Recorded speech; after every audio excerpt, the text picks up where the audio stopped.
আগের দিন আমি চলে গেছিলাম আমাদের পাশের বাড়ির এই কাকুটার রিসেপশন পার্টিতে। আর গিয়েই স্টার্টার কাউন্টারে যাই। সেখান থেকে পকোড়া নিয়ে নিই। যদিও ফুচকা, কফি ছিল সেগুলো আমি স্কিপ করে যাই। দেন বেশিক্ষণ ওয়েট না করে আমি চলে আসলাম মেইন কোর্স। আর মেইন কোর্সে ১ম এ ছিল ওয়াটার বোতল আর এরকম হাজমোলার প্যাকেট। তারপরেই প্লেটে পড়ে গেল এরকম লোটে মাছ ফ্রাই। আর আমি দুটো নিয়ে নিয়েছিলাম আর সাথে দিয়েছিল কাসুন্দি। তো কাসুন্দি দিয়ে লোটে মাছটা গরম, গরম খেতে বেশ দুর্দান্তই লাগলো। যেই না মুখে দিয়েছি ভাই লোটে মাছটা পুরোটাই মেল্ট হয়ে গেল। এটা কিন্তু আমার খুবই সুন্দর লেগেছিল।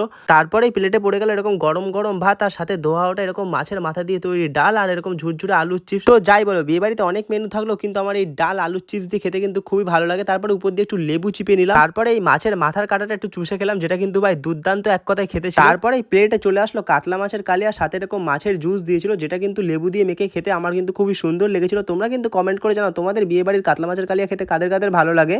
তারপরে দাদা আমাদের খাওয়াটা ক্যামেরায় কিন্তু বন্দি করে নিল। যাই হোক, তারপরে চলে আসলো আজকের বিয়ে বাড়ির শো স্টপার চিকেন কষা। আর এই দেখো আমাকে একটা হাড়ের পিস দিয়ে দিয়েছিল। আর এই চিকেনের পিসটা কিন্তু আমি দাদার থেকে মানে ক্যাটারিনা দাদার থেকে চুজ করে নিয়েছিলাম। আর এটা কিন্তু খেতে ভাই হেভি হয়েছিল। মুখে দেওয়া মাত্রই বুঝে গেলাম এটা কিন্তু ওয়েল কুক রান্না হয়েছিল। আর হ্যাঁ, শেষ পাতে কিন্তু ছিল এরকম চাটনি, পাপড় আর রসগোল্লা। আর আমি কিন্তু দই ছিল, যেটা আমি স্কিপ করে গেছিলাম। ভিডিওটা ভালো লাগলে অবশ্যই কমেন্ট করো, চ্যানেলটাকে সাবস্ক্রাইব করো। টাটা।